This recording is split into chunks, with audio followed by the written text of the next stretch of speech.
From the capital city of Charleston, West Virginia, this is Inside West Virginia Politics with Mark Curtis. Inside West Virginia Politics is brought to you by AARP West Virginia, your ally for real possibilities in the Mountain State. Hello, everyone, and welcome to another edition of Inside West Virginia Politics. I'm your host, Mark Curtis. We're coming to you this week from the West Virginia Broadcasters Association annual Government Affairs meeting here in downtown Charleston at the Jackson Kelly Law Firm. We want to thank them for their hospitality. And I have the honor of introducing our first guest this week. He is Chairman Ajit Pai. He is Chairman of the Federal Communications Commission. Most of you know it as the FCC, the organization, government organization that regulates our industry. I want to talk about a lot of different subjects, and we thank you for being with us today. I know you're a busy guy and you've been to West Virginia before, and we appreciate it because we have a lot of issues. Broadband, especially rural broadband. Everyone knows we have a problem with internet connectivity and a cell phone droppage in the state. Maybe we might be the worst in the nation. What's being done at the FCC level to address these problems, to get everybody online and connected in the Mountain State?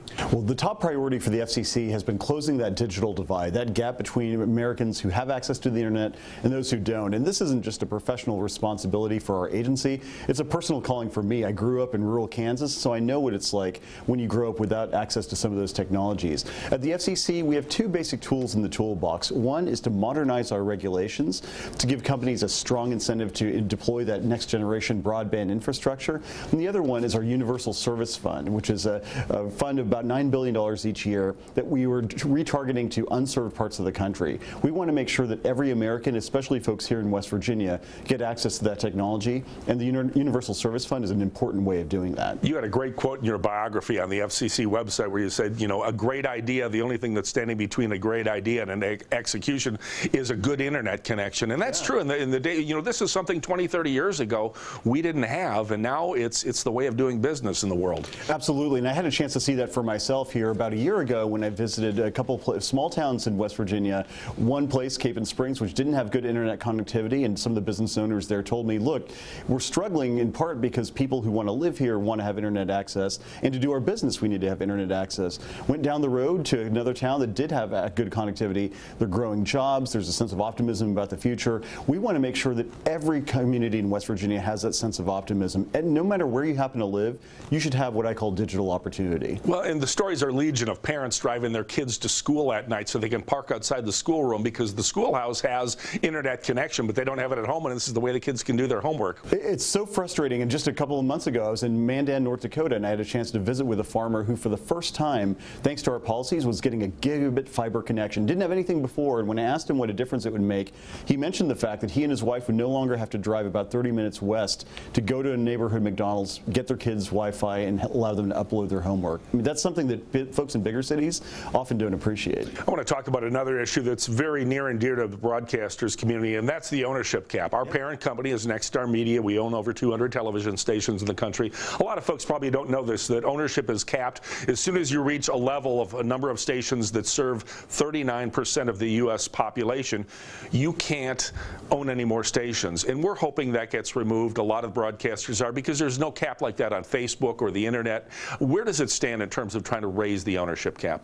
So we're still looking at that issue, and I think you put your finger on it. A lot of folks have said, well, look, you know, we don't limit 39% of Americans to the ability to do a Google search. 39% of Americans are that's not the cap for tweeting something out. Why is there a cap on broadcast TV? And so that's one of the things we're considering now, is whether and to what extent to increase that cap. Because as a corporation, the one thing we can do that the networks cannot is serve local communities. I was telling you earlier, our 5-station Nexstar group in West Virginia, we just hosted the Children's Miracle Network Telethon for WVU Medicine's Children's Hospital.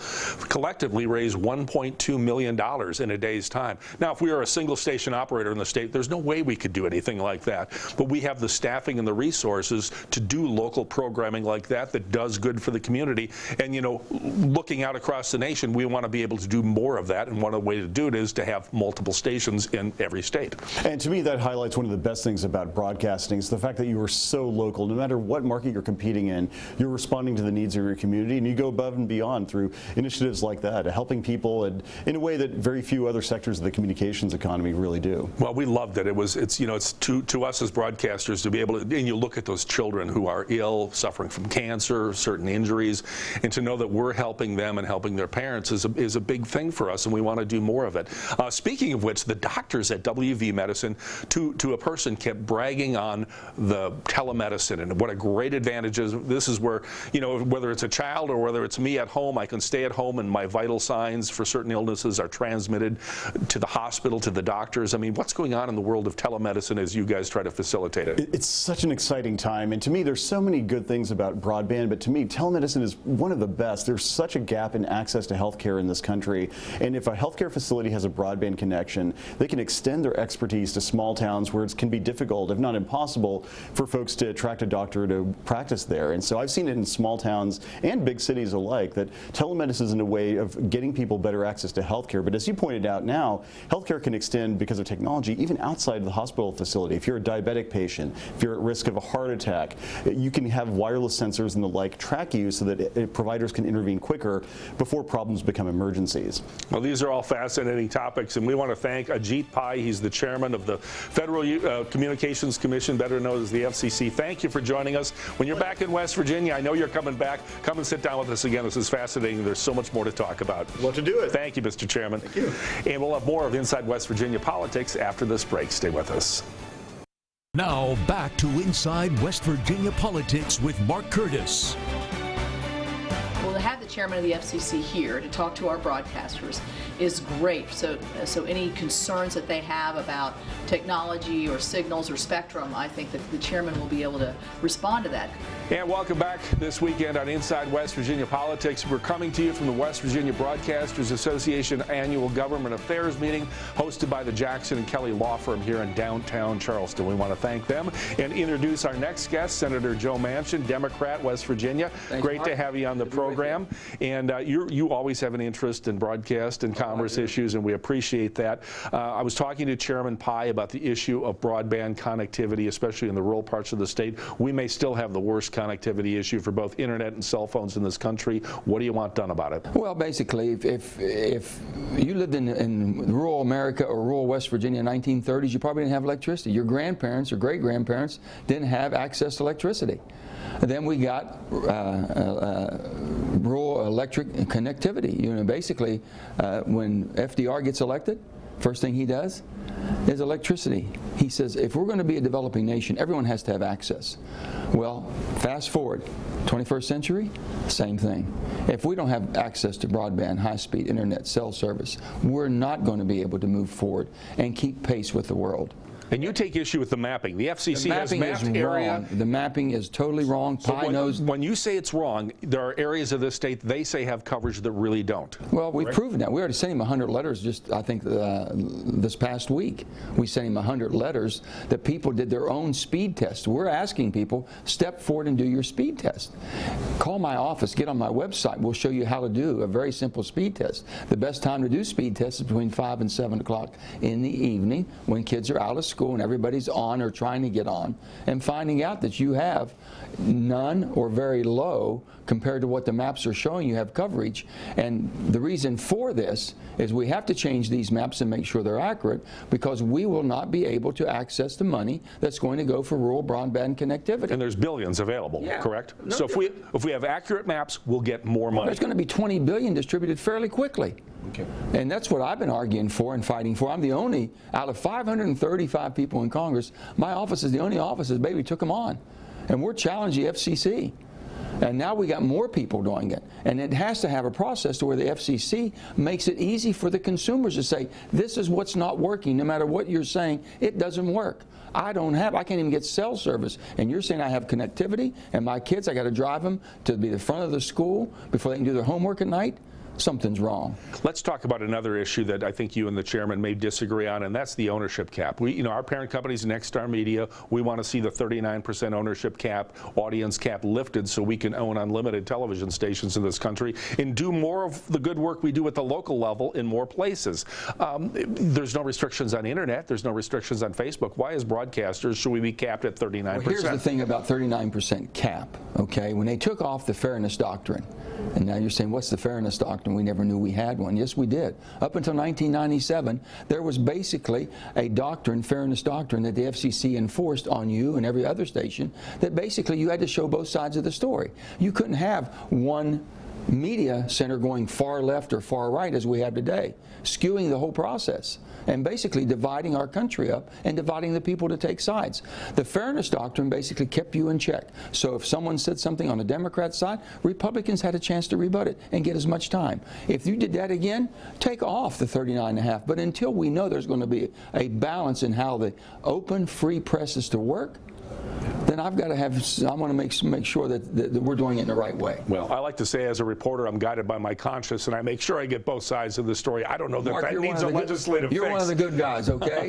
We all know it. All right, we're going to use that in a promo. We want to thank Senator Joe Manchin. You've been very supportive of the West Virginia Broadcasters Association. The free press, without the free press, you don't have a democracy. And without democracy, you don't have freedom. Yeah. So support and defend the free press. And that's why we're trying to shine a light on that situation up at Clarksburg. And I know you're working to get to the bottom of it. So we'll get to the bottom. All right. We want to thank Senator Joe Manchin again for joining us. We're at Jackson Kelly Law Firm. We'll be back with more of Inside West Virginia Politics after this break. Now back to Inside West Virginia Politics with Mark Curtis. And welcome back to this weekend's edition of Inside West Virginia Politics. We're going to talk about Campaign 2020. Senator Shelley Moore Capito, Republican of West Virginia, will have a primary challenger. Let me introduce him right now. He is Republican Alan Witt. Alan, great to have you on the program. Glad to be here, Mark. Why are you taking on Shelley Moore Capito? Well, we need a true conservative as an option for our principled voters in 2020 on May 12th. And Senator Capito's record would be surprising to many of those principled voters. How so? Well, most people think that she's an avid pro-life supporter, but her record shows that she's actually quite squishy on that. And my lifetime has been spent working on issues to defend the unborn, as well as various other topics. Tell me about the organization you're president of here in Charleston. I'm the president of the Family Policy Council of West Virginia. So we defend faith, family, and individual freedom at the Capitol and all over the state. So I'm really a citizen of the interstate of West Virginia. I travel almost all the time, city council meetings, organizing volunteers. I recruit candidates for down ballot races, and our goal is to make sure that people can not only have their beliefs, but they can live according to those beliefs, not just in church, not just at home, but also in their places of business. I got ahead of myself a little bit. You know, I'm a political guy. I started asking the political questions. Tell us something about your background. Give us a little 30-second biography of Alan Witt and who you are, where you're from, and all that. I was born southwest of Mingo County, about a morning's drive. If you leave at breakfast, you could be at my parents' dairy farm, my grandparents' dairy farm, by lunchtime at the tail end of the Smoky Mountains. And so I'm a country boy at heart. I was fast as a high school kid, so I won a state championship in the hurdles. It allowed me to go to college, and while I was there, got involved in my first political activities, and it has brought me to West Virginia, back to Appalachia. And so for the last 6 years, I've been the president of the Family Policy Council. Okay, we should mention we have a little rivalry going on here. You're an Auburn University graduate. I'm a University of Florida graduate. We didn't know that until like 30 seconds before this interview. So. Just as long as you don't chomp at me. No, I'm not going to do that. Maybe with a couple of the questions. What are some of the issues? I mean, you know, I think you're right. Senator Capito is one of those on the Republican side that's willing to reach across the aisle, oftentimes, and try to work together with the other side if need be, as Senator Manchin does as well. How would you be different? And pinpoint a couple of issues where you would really do different things than she has done. Well, when Senator Capito was first elected 18 years ago, she was probably the very best representation that West Virginia could elect on the Republican side. But West Virginia has grown far more conservative than Senator Capito's voting record. And I am the kind of individual that I'm not interested in accumulating wealth. I work for a nonprofit charity. My goal is to be able to serve the people of West Virginia, to make sure that the things that drive the economy are the small business owners. Yes, we have to protect our petroleum assets, and we need to get every bit of that coal out of the ground, which powers our cell phones and these lights in the studio. We absolutely need to do that, and we need to protect that. We need to protect our miners. We need to protect the pensions of those who have gone underground for years. But the primary economic driver are the thousands upon thousands of small business owners. And they have to know that they can go to work every day and live according to their beliefs, whatever those are, without fear of unjust government persecution because of those beliefs. By the way, we should mention to our viewers we have an invitation out to Senator Capito. She's a frequent visitor to this program, and we certainly want her to come on. She's often here talking about the issues of the day, but we'd like her to come on and talk about the campaign at some point in time, and we'll make that happen in terms of trying to get equal time. What else out there? As you look across West Virginia, what do we need to be doing that we're not doing? Well, the Constitution guides us, and we must protect that at all cost. And though I am a proponent of the First Amendment, the Second Amendment, which allows us to bear arms, must also be protected because the Second Amendment protects all of the other amendments. And just recently, within the last couple of months, when asked whether or not she would be in favor of the new red flag laws being the concept that anyone could just raise a red flag if they thought someone had a gun and might be of a concern, that individual could have those weapons removed, perhaps even incarcerated without due process. That is not the perspective of a conservative. It's not the perspective of the overwhelming majority of West Virginians, and I will absolutely never vote for one of those red flag laws. I'm a strong proponent of the Second Amendment. All right, we're getting into some issues here. We've got to run. We have 5 minutes for a candidate. We'll have you back as we get closer to the primary. Quickly give your website so viewers out there can check you out and find out more about you. WIT for WV, www.wit, W-H-I-T-T, for WV, and that gets you right there. All right, Republican Alan Witt challenging Senator Shirley Capito in the primary. Again, we'll have you back in the spring, and good to meet you, Alan. Thank you. You're very welcome. We'll have more of Inside West Virginia Politics after this break. Now back to Inside West Virginia Politics with Mark Curtis. Welcome back to Inside West Virginia Politics. Our next guest is Senator Shelley Moore Capito, all the way from Washington, D.C. Senator, thank you so much for being here with us. Great to be on, Adrian. Thanks. I'd love to start by talking about the U.S. EDA coming for the visit here in Charleston and here in Kanawha County with you this past week, obviously announcing some pretty exciting grants. Previously, you have said that you felt like the EDA wasn't paying attention to West Virginia. How have you built up that relationship, and how much do these grants mean to the Mountain State? Well, we were really pleased to have over $7 million of grants from the EDA announced on Monday, and a lot of these are infrastructure improvements to areas all around the state to grow jobs, to keep jobs, to expand private investment. For every dollar that the EDA brings, it usually attracts another $15 in federal or state, local, and private investment. So these are great news. The EDA is intended for communities that need help. I didn't think we were getting our fair share, and I brought it to their attention, and since I did that, we've had some great success with helping our communities grow. Is this just another example of how having both you and Senator Joe Manchin on the Appropriations Committee helps West Virginia? I do think it does has to do with the effects of being on the Appropriations Committee. I was the chair of the appropriating committee that provides the funds for EDA. So I was particularly critical to the administration, to the Economic Development Administration. But I think even more so, it causes me as a member of the Senate Appropriations Committee to look into more detail. What is my state getting from this? How can we maximize the benefit? And that's where I see that we're able to bring more dollars back to West Virginia for investments in water, wastewater, technology improvements, business park improvements, all kinds of things to attract those businesses and keep them. Senator Capito, you and Senator Joe Manchin have been working on the American Miners Act for quite a while. Do you have any idea what changed Senator McConnell's mind, besides obviously the Kentucky gubernatorial election the day before? You know, I think Senator McConnell, he has over 7,000 miners that are affected by the possibility of losing their pension.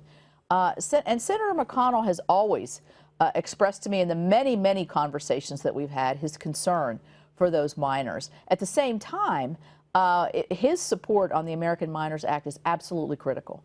And I am very pleased that in talking with him that we were able to to get him as a major co-sponsor. I feel more optimistic about the pension issue.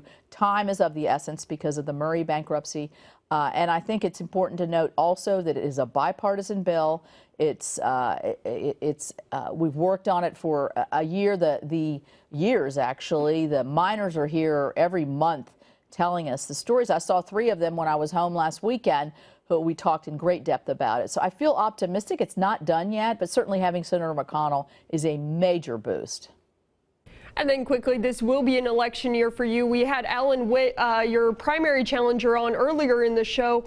He claims that you are not conservative enough for West Virginia and is questioning some of your votes. Ultimately, what are you saying to your constituents out there who may be questioning if you are conservative enough? Well, I think the voters of West Virginia know me very well. And certainly the Republican voters know me well, as I've built the party and we've been able to take majorities in the House and Senate in West Virginia and all of our congressional offices. My conservative record is, I think, extremely well known. I have a great rating with some of the conservative organizations. I have certainly with President Trump been with him every step of the way. And so, you know, I'll stand on my record and talk about it all day long with whoever. But, you know, I have an obligation to consider bills that come before me, and I'm going to do it every time. People want me to think about what I'm doing. But my conservative upbringing and my conservative record speaks for itself. All right, thank you so much, Senator Shelley Moore Capito. Obviously a very busy time in Washington for you right now. Appreciate your time as always. All right, thanks, Andrea. And thank you for watching Inside West Virginia Politics this week. We are also a podcast wherever you download your podcasts, Inside West Virginia Politics. Thank you so much for joining us. Come back here next week.